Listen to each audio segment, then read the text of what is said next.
Приветствую, друзья! С вами Лана Тайгис, и сегодня мы с вами зажигаем второй костер в честь праздника Литы. Сегодня мы с вами будем избавляться от призраков.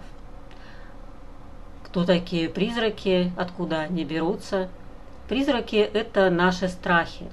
Это то, чего не существует в действительности, но вызывает у нас ужас, вызывает у нас дрожь, оторопь, то, что не позволяет нам двигаться дальше, тормозит наше развитие. Сразу же скажем о том, что некоторые страхи вполне естественны, и они не являются призраками, они являются нормальным проявлением инстинкта самосохранения.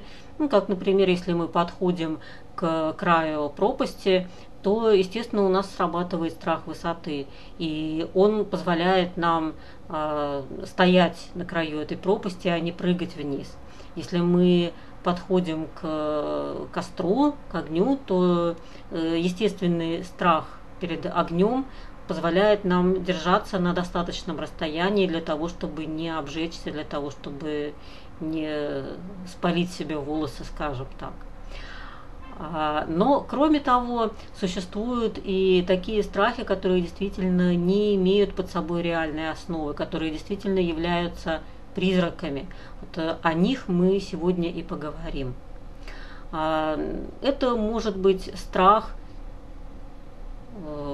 пойти на собеседование для того, чтобы устроиться на новую работу, которая вам нравится больше, чем то, чем вы сейчас занимаетесь.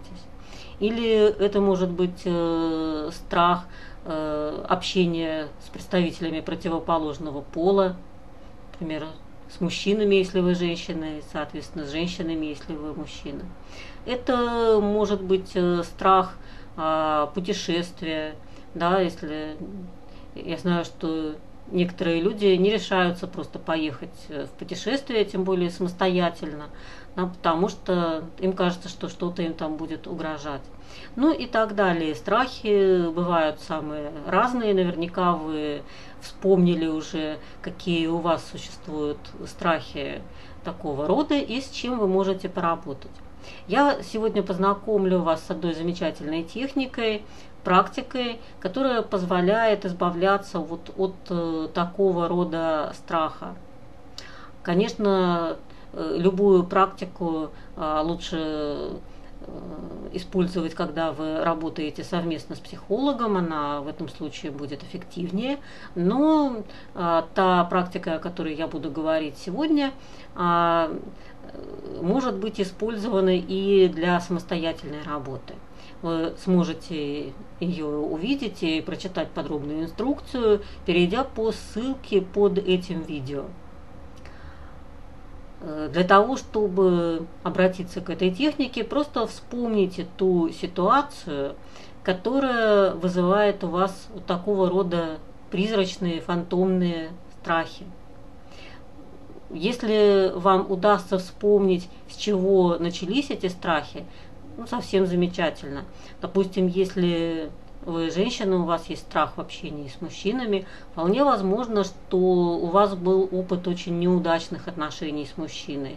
Да, или у вас, возможно, была какая-то детская школьная влюбленность, когда мальчик, который вам нравился, не оценил ваши чувства, посмеялся над вами, вам было очень неудобно, очень обидно и неприятно. Если вы можете вспомнить первопричину своих нынешних страхов, очень хорошо работайте с этой ситуацией. Если нет, то ничего страшного в этом нет.